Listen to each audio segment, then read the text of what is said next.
البته باید توجه داشته باشید که حجابی که اسلام قرار داده است برای حفظ اون ارزش‌های شماست. تمام حقوقی که مرد دارد حق رأی دادن، حق رأی گرفتن، حق مالکیت همه جور، تمام جهاتی که مرد دارد زن هم دارد، لکن هم در مرد یک چیزهایی است که ممنوع است به واسطه مفاسد و هم در زن یک چیزهایی است که ممنوع است به واسطه مفاسد اخلاقی. اون که اسلام جلوش را گرفته چیزهایی که مفسده دار بوده است، چیزهایی که برخلاف عفت زن بوده و زن را خواسته است که یک حیثیت انسانیش محفوظ باشد و ملعبه در دست مردها نباشد.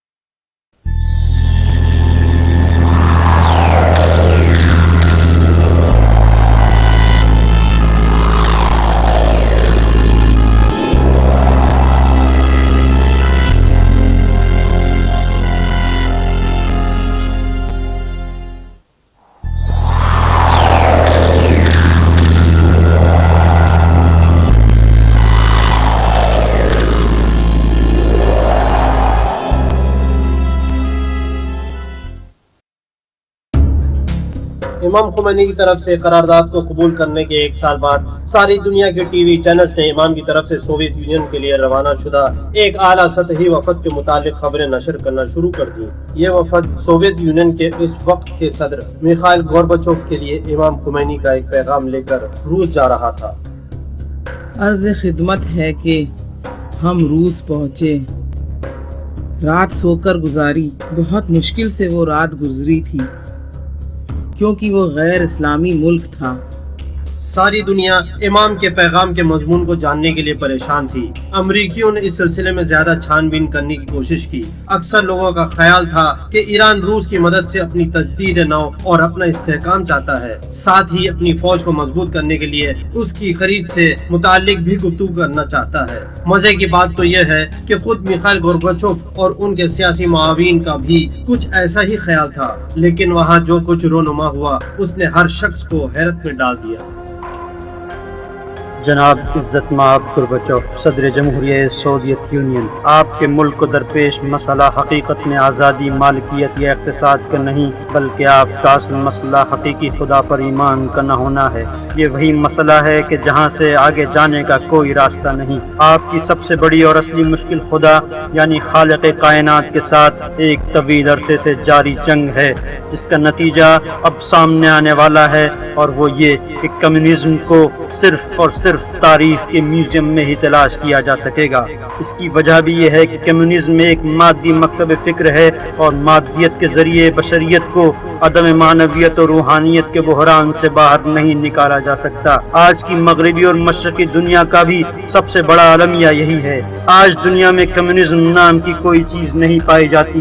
لہٰذا میری آپ سے خصوصی گزارش اور خواہش یہ ہے کہ آپ کمیونزم کے تانے بانے کو توڑنے کے چکر میں مغربی دنیا کے اسیر اور امریکہ کے غلام نہ بن جائیں. میری یہ خواہش ہے کہ آپ اسلام سے متعلق سنجیدہ طور پر تحقیق و جستجو کریں. ایسا اس لیے نہیں کہ ہمیں اور مسلمانوں کو آپ کی ضرورت ہے، بلکہ اس لیے کہ اسی کے ذریعے تمام اقوام عالم کو چین و سکون فراہم کیا جا سکتا ہے اور اسی کے ذریعے ان کو نجات دی جا سکتی ہے.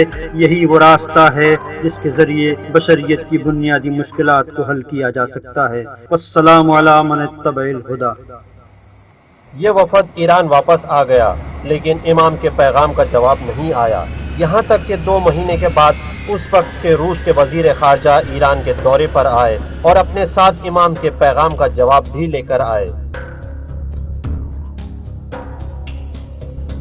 از حضرت امام بسیار متشکرم از دادن فرصت برای ملاقات با شما. جناب امام доброго здоровья. Спасибо большое. متشکرم. У меня есть поручение, Ваше Пресвященство, вручить посланничество, ответное послание Михаила Сергеевича Горбачева. Товарищ Горбачев Михаил Сергеевич указывает послание, что ваше обращение к генеральному секретарю ЦК КПСС наполнена глубоким философским смыслом. Все советские руководители, все члены советского руководства ознакомились с текстом вашего послания. Безусловно, со многими фундаментальными положениями мы согласны, а некоторым можно и спорить. امام خمینی نے روس کے وزیر خارجہ کی بات کو کاٹتے ہوئے فرمایا کہ ولی ایشون بگید که من میخواستم که جلوی شما یه فضای بزرگتر باز کنم. Спасибо за это послание. Передайте ему, что я бы хотел поговорить с ним в более общем плане. Но тем не менее, на то свое послание я ответ не получил. امام حیرت و تعجب میں ڈوبے ہوئے روس کے وزیر خارجہ کی طرف توجہ کیے بغیر کمرے سے باہر تشریف لے آئے. وزیر خارجہ نے جلدی تہران کو ترک کر دیا، لیکن اس بار ان کے سوٹ کیس میں جواب کے بجائے متعدد سوالات پائے جاتے تھے.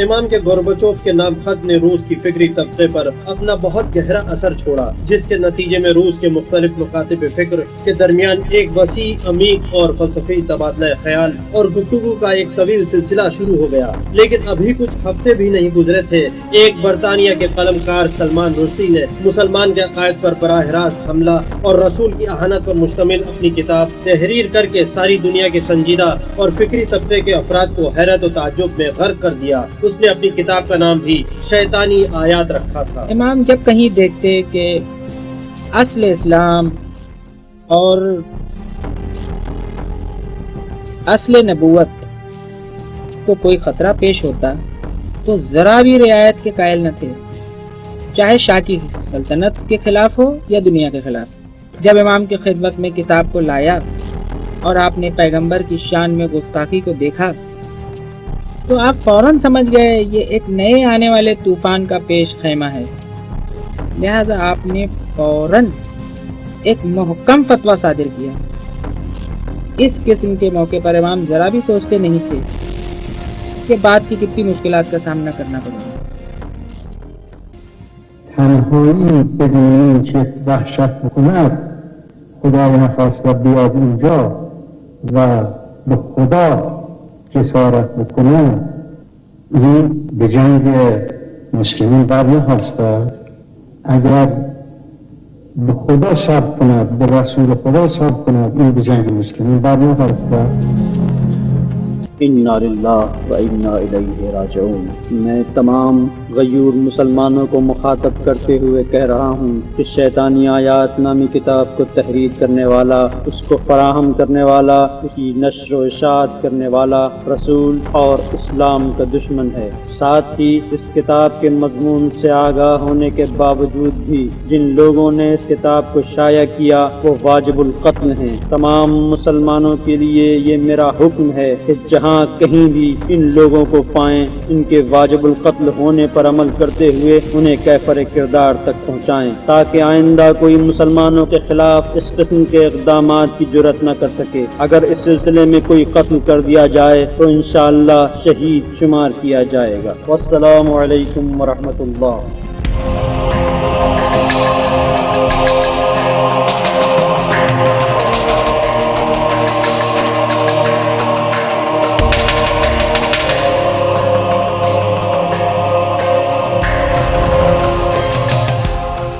امام خمینی کے اس فتوے کو سیاسی دنیا میں بہت شدید مخالفت کا سامنا کرنا پڑا.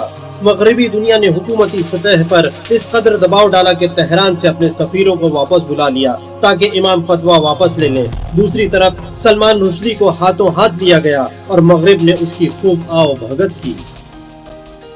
One of the things I have tried to solve throughout this time is that it's not only I who am the target, and that in many ways I am the best protected target, because I'm the one who has state police looking after me, etc. But if you look at the appalling fatwa of Khomeini, which includes publishers and translators and booksellers, etc., then literally there are not just hundreds but actually thousands of people who are not just theoretical targets but actual targets, as we've seen in the case of 2 translators and now William. This is not a theoretical problem. It's not a problem of just one person. It's a problem of a terrorist state which attacks in this incredible way anybody who it happens to disagree with.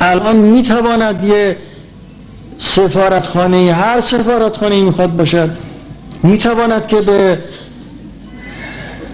حکومت ما، به دولت ما یه چیز تحمیل کنند.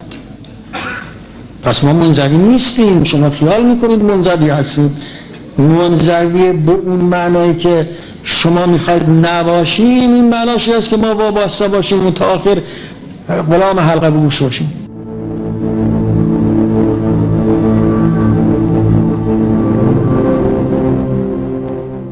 1989 کے آغاز میں دنیا کے سارے radio station, T V channel, اخبارات اور رسالے صرف ایک ہی موضوع پر گفتگو کر رہے تھے، اور وہ یہ کہ امام کے بعد آپ کا جانشین کون ہوگا۔ اور یہ وہ زمانہ تھا جب اس وقت کے رہبر کے قائم مقام جناب منتظری کئی بار اپنا استعفیٰ پیش کر چکے تھے۔ جناب منتظری پہلے دن سے ہی رہبریت کے لیے ایک امیدوار نہیں تھے۔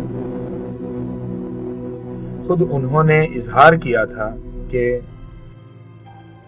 ضروری نہیں کہ مجلس خبرگاں مجھے انتخاب کرے۔ مجلس خبرگاں کو ایک خط لکھا اور 3-4 نکات کی طرف اشارہ کیا تھا۔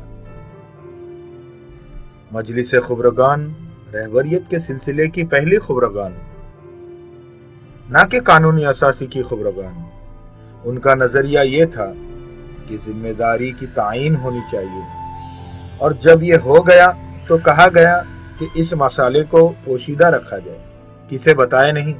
شاید یہ قانون نہیں تھا، کیونکہ قانون میں رہبری کے جانشین کے لیے کوئی خانہ ہی نہیں تھا، قانون اساسی میں بھی نہیں تھا۔ 1983 میں مجلس خبرگان نے جناب منتظری کو امام کے جانشین کے عنوان سے منتخب کر لیا، لیکن 1986 میں تحریک آزادی کے سربراہ مہدی ہاشمی کی گرفتاری کی وجہ سے اختلافات رونما ہو گئے۔ مہدی ہاشمی پر بہت سے الزام لگے، جیسے قتل، اغوا اور غیر قانونی سرگرمیوں میں عمل دخل، اور ان میں بہت کچھ پوشیدہ رہ گیا جو میڈیا میں نہیں آ سکا، جس میں مہدی ہاشمی کا پڑوسی ملکوں میں مختلف سرگرمیوں میں بڑھ چڑھ کر حصہ لینا، جس کا ایران کو بہت بڑا حساب چکانا پڑا۔ ایران میں مہدی ہاشمی کی سرگرمیوں سے پردہ اٹھنے کے بعد جو چیز دوسرے ملکوں کے ہاتھ لگی وہ کچھ اور ہی تھی جو بعد میں سامنے آئی۔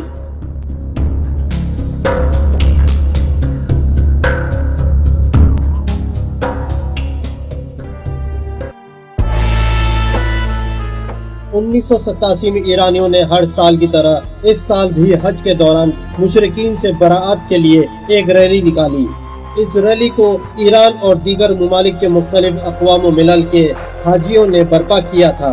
جب 1,50,000 حاجی مکے کی سڑکوں پر آگے بڑھ رہے تھے اور امریکہ اور اسرائیل کے خلاف نعرے لگا رہے تھے، سعودی فوجیوں اور پولیس نے ان پر گولیاں برسانا شروع کر دیا، جس کے نتیجے میں ایران، لبنان، فلسطین، پاکستان، عراق اور دوسرے ممالک سے 400 سے زیادہ حاجی قتل کر دیے گئے اور 5000 سے زیادہ زخمی ہو گئے تھے۔ ساتھ ہی پہلے سے طے شدہ پروگرام کے مطابق بہت سے حاجیوں کو گرفتار کر لیا گیا۔ قتل ہونے والوں میں زیادہ تر بوڑھے تھے جو بھاگ نہیں سکتے تھے، یا وہ بے بس عورتیں تھیں جو جائے امن تلاش نہیں کر سکتی تھی۔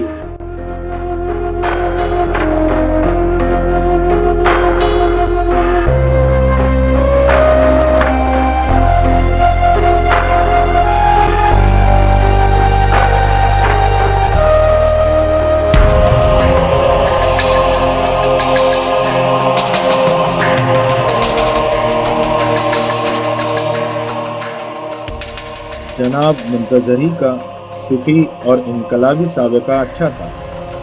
ان کی فقہی، انقلابی اور عوامی فیلڈ بہت اچھی تھی، لیکن 1366 شمسی میں ان کے داماد کے بھائی سید مہدی ہاشمی گرفتار کر لیے گئے، اور امام اور دیگر افراد کی تاکید کے باوجود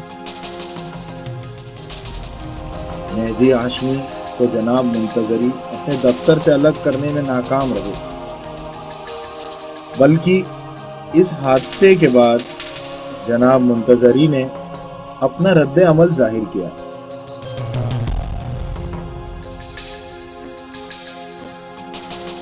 اپنے درس کو بند کر دیا اور ملاقات کرنا بند کر دیا۔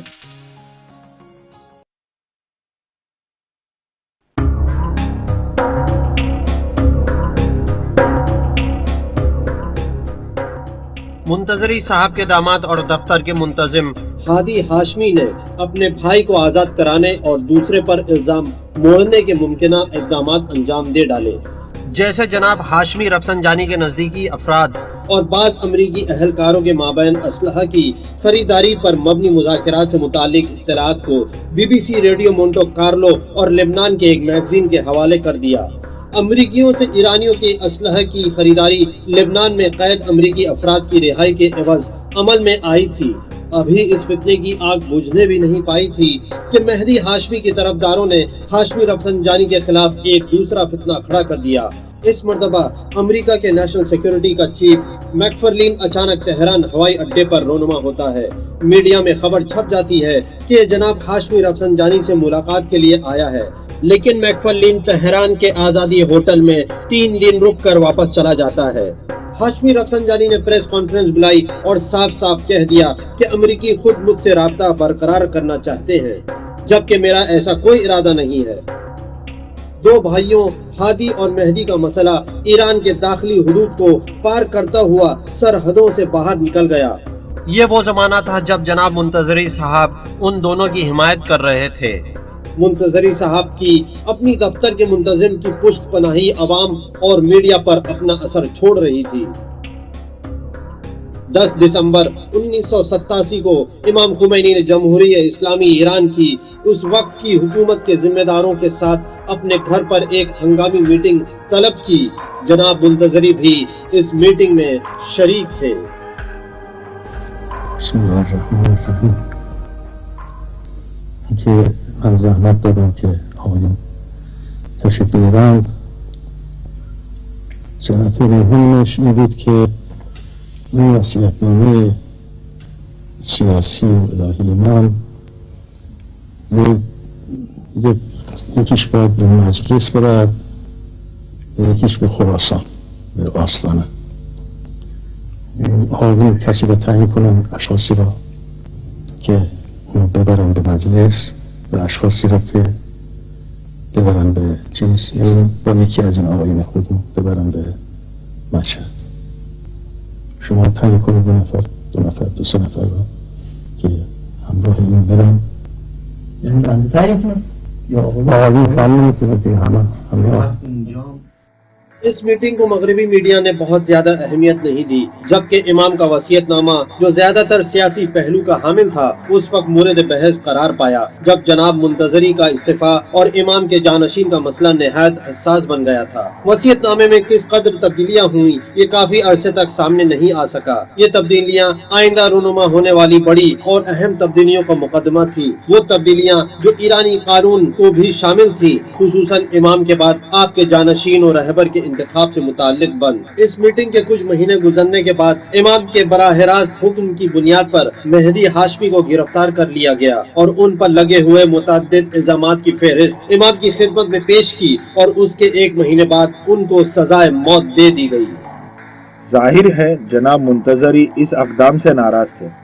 جناب منتظری کے انہی سب فیصلوں کی بنیاد پر یہ قطعاً ممکن نہیں تھا کہ ایک ایسے شخص کشتی انقلاب کا ناخدا بن جائے اور رہبریت کے مقام پر فائز ہو اور مستقبل میں نظام اسلامی کی رہبری کرے۔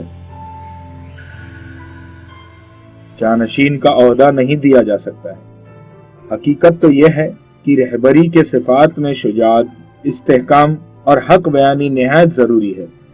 منتظری صاحب نے جو امام خمینی کے جانشین تھے اپنے رہبر کو خط لکھ کر سزائے موت پر عمل درآمد کو روک دینے کا مطالبہ کیا اور انہوں نے اپنے خط میں قانون اور عدالتی احکامات کے متعلق بے توجہی اور لا علمی پر اپنا اعتراض جتایا اور کہا کہ یہ انتقامی کارروائی کے سوا کچھ اور نہیں ہے۔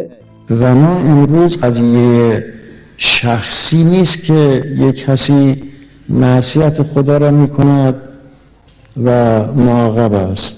این به اندازه شخصیت خودش و به اندازه حال خودش معاقبه. ما اگر امروز صحبت با هم بکنیم قضیه یک ملت در کار است، قضیه ملت های اسلامی در کار است، قضیه اسلام در کار است، قضیه ارزش های الهی در کار است.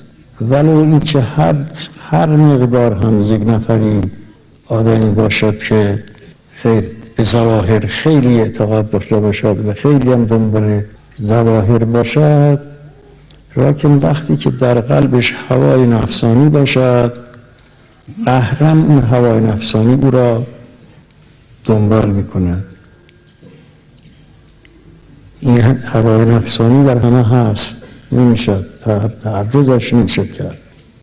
البته در موقع اگر خدای نخواسته یه وقت ما ببینیم که میخواد یه همچین چیزی واقع بشد، تکلیف شرعی این است که با هر ترتیبی که میشد جلوشو بگیریم، ولو به افشا کردن، ولو به این که یک نفری را قربانی کنیم برای یک ملت، یک دسته را قربانی کنیم برای یک ملت.